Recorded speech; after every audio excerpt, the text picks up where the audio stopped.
मैं समझता हूँ कि या तो इंसानों के लिए शेल्टर होम नहीं बनाए जाए तो जानवरों के लिए सरकार से क्या होगा। भौंकने लग जाते हैं, फिर भागते हैं, फिर और पीछे पड़ जाते हैं। बच्चों के साथ तो और भी बुरा होता है। बढ़ती जा रही है तो सरकार को जरूर संज्ञान लेना चाहिए और इस ओर तो खासकर। अब मैं गली में कभी कहा जाता हूँ, एक्टिवा से होता हूँ, गाड़ी से पीछे भागने लग जाते हैं। आज जो हालात है गलियों में आप देखिए, आवारा कुत्ते बच्चों को काटते हैं, नोचते हैं, हमला करते हैं।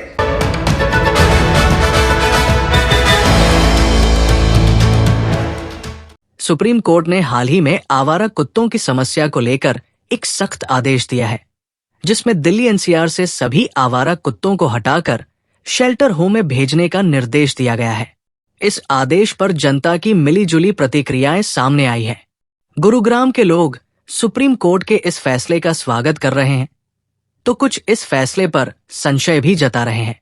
उनका मानना है कि आवारा कुत्तों के काटने और रेबीज के बढ़ते मामलों को देखते हुए ये फैसला बहुत जरूरी था। लोग मानते हैं कि सड़कों पर बच्चों और बुजुर्गों के लिए खतरा बढ़ गया था। कुछ लोगों का कहना है कि तथाकथित पशु प्रेमियों की वजह से ये समस्या और भी गंभीर हो गई थी, क्योंकि वे अक्सर कुत्तों को पकड़ने या हटाने की कोशिशों का विरोध करते थे। वही लोगों का कहना है कि सरकार आम लोगों के लिए तो शेल्टर होम बना नहीं पा रही, पशुओं के लिए क्या बनाएगी। कोर्ट को फैसला देने से पहले इस पर जरूर गौर करना चाहिए था। देखिए, बिल्कुल ठीक बात है। सुप्रीम कोर्ट ने आदेश दिया है कि आवारा जो पशु है उनके लिए शेल्टर होम होना बहुत ज़रूरी है, लेकिन मैं समझता हूँ कि या तो इंसानों के लिए ही शेल्टर होम नहीं बनाए जा रहे तो जानवरों के लिए सरकार से क्या उम्मीद रखेंगे हम। आज कुछ एनजीओ का सहारा है जिनकी वजह से आज जो ये गली के डॉग्स है या और जो जानवर है जिनका रह बसर किया जा रहा है कुछ एनजीओ के कारण, लेकिन सरकार की उदासीनता के कारण आज जो हालात है गलियों में आप देखिए, आवारा कुत्ते बच्चों को काटते हैं, नोचते हैं, हमला करते हैं और इस तरीके की घटनाएं दिन प्रतिदिन बढ़ती जा रही है। तो सरकार को जरूर संज्ञान लेना चाहिए और इस ओर तो खासकर इनके लिए शेल्टर होम का निर्माण सुप्रीम कोर्ट ने भी बोला है और उससे पहले भी काफ़ी एनजीओज ने भी इसके लिए आवाज़ उठाई थी कि भाई इनके शेल्टर होम होने नहीं चाहिए, लेकिन सरकार की कोई सुनवाई नहीं। मैं फिर दोहराता हूँ कि ये इंसानों को शेल्टर होम नहीं दे सकते तो जानवरों के लिए इनसे क्या उम्मीद रखी जा सकती है। मेरा नाम नमन गोयल है। मैं गुड़गांव से हूँ। नमन, हाँ, मैं ये इस पे बोलना चाहूँगा। एक तो आपका धन्यवाद, मैं बोल पा रहा हूँ इस चीज़ के लिए। मैं खुद इससे बहुत काफ़ी परेशान था। ठीक है, अब मैं गली में कभी कभार जाता हूँ, एक्टिवा से होता हूँ, गाड़ी से पीछे भागने लग जाते हैं और रात को जैसे बाहर निकलो, अब रात को बाहर ही नहीं निकल सकते। जहाँ पे अंधेरा होता है, रोशनी नहीं होती, वहाँ पे भौंकने लग जाते हैं, फिर भागते हैं, फिर और पीछे पड़ जाते हैं। बच्चों के साथ तो और भी बुरा होता है। अभी एक मेरा फ्रेंड था, उसका ऐसे एक्सीडेंट भी हो गया था। वो भौंकने लग गया, पीछे पड़ गया, उसने स्पीड बढ़ाई और एक्सीडेंट हो गया।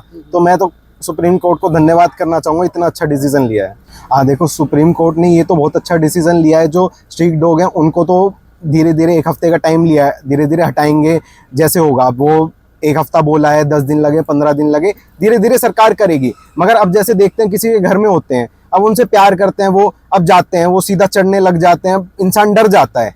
तो उन पे भी कंट्रोल। अब जैसे कोई डॉग होता है, उस पर दवाई नहीं होती, इंजेक्शन नहीं लगते, तो वो काटता है तो वैसी और बीमारी बढ़ने का चांस होता है। तो उस केस में तो और दिक्कतें आती हैं। तो ये तो बहुत अच्छा डिसीजन लिया सुप्रीम कोर्ट ने। अभी दिल्ली एनसीआर में लिया है और धीरे धीरे पूरे इंडिया में लेना चाहिए। मौतें भी होती हैं, बीमारी भी हो जाती है, इंसान हाथ पैर काम करने बंद कर देता है, बहुत तरह की बीमारी होती है, 14 इंजेक्शन लगवाने पड़ते हैं, बहुत परेशानी होती है। बहुत ही बेहतरीन आज आदेश माननीय सुप्रीम कोर्ट ने दिया है, क्योंकि आवारा कुत्तों का बहुत ही आतंक, खासतौर पर हम एनसीआर की बात करें और गुरुग्राम की विशेष बात करें तो बहुत ज़्यादा हर गली के अंदर, हर सड़क के ऊपर कुत्तों का आतंक था। बहुत छोटे छोटे बच्चों के साथ हादसे हुए हैं और उन हादसों की वजह से कई बार मन कचोटता था और बहुत एक लंबी प्रक्रिया इलाज की है, पैसा भी खर्च होता है, समय भी लगता है और मानसिक तौर पे भी परेशानी होती है कि भाई ये हादसा मेरे साथ कैसे हुआ। और इस हादसे में कई बार बड़े लोग तो चलो पत्थर मारकर लकड़ी से अपने आप को बचा भी लेते हैं, लेकिन जब छोटे बच्चों के साथ, परिवार के अन्य सदस्यों के साथ, बुजुर्गों के साथ जब ऐसा होता है तो मन में बहुत पीड़ा होती है। लेकिन आज जो माननीय सुप्रीम कोर्ट का आदेश है,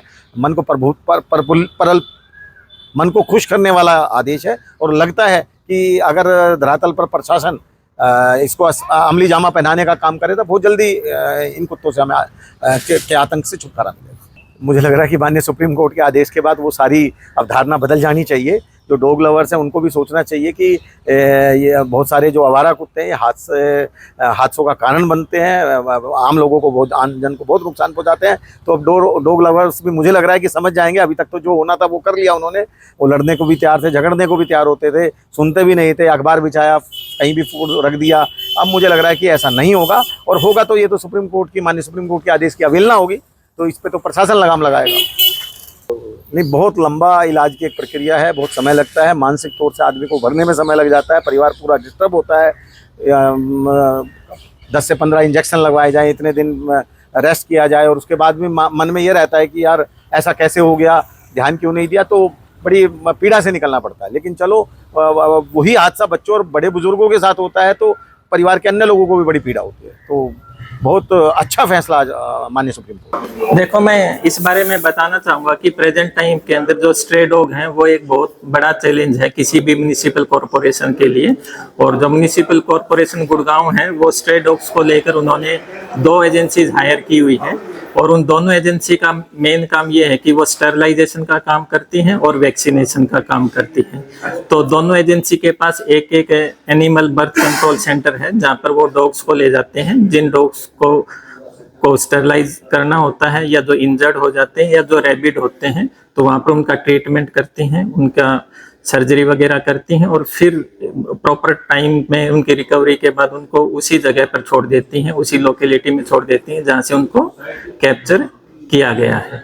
ऑनरेबल कोर्ट ने जो डिसीजन दिया है, जो ऑर्डर है, उसकी कॉपी अभी नहीं मिली है, और ऑर्डर की कॉपी जैसे ही मिलेगी तो ऑर्डर को पढ़ा जाएगा, और ऑनरेबल कोर्ट ने जो ऑर्डर किया है उसकी पालना सुनिश्चित की जाएगी। और यदि इस तरह के कोई शेल्टर होम वगैरह बनाने का कहा है ऑनरेबल कोर्ट ने, तो हमारी कोशिश होगी कि जल्दी से जल्दी लैंड आइडेंटिफाई करके और प्रॉपर इंफ्रास्ट्रक्चर तैयार किया जाए। अभी निगम की तरफ से कोई एज सच इतना बड़ा शेल्टर होम नहीं है कि जिसमें मतलब कि 1000 के करीब हम रोक सकें। अभी हमारे पास 2 ABC सेंटर चल रहे हैं, तो उसमें उन्हीं डॉग्स को लाया जाता है जिनको स्टरलाइजेशन या वैक्सीनेशन या ट्रीटमेंट देना होता है।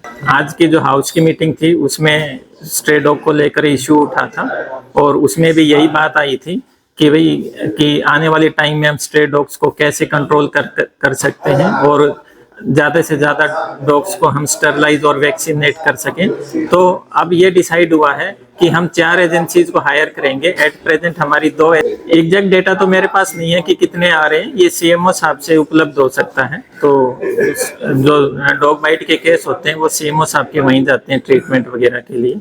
वहीं आवारा कुत्तों के शेल्टर होम मामले में नगर निगम के joint commissioner doctor Pritpal Singh की माने तो मौजूदा वक्त में स्ट्रीट डॉग्स को लेकर कोई शेल्टर होम गुरुग्राम में मौजूद नहीं है।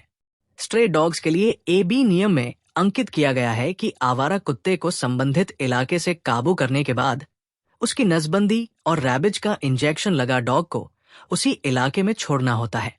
लेकिन अब अगर सुप्रीम कोर्ट का आदेश आया है तो इसकी पालना के लिए जल्द ही तैयारी की जाएगी।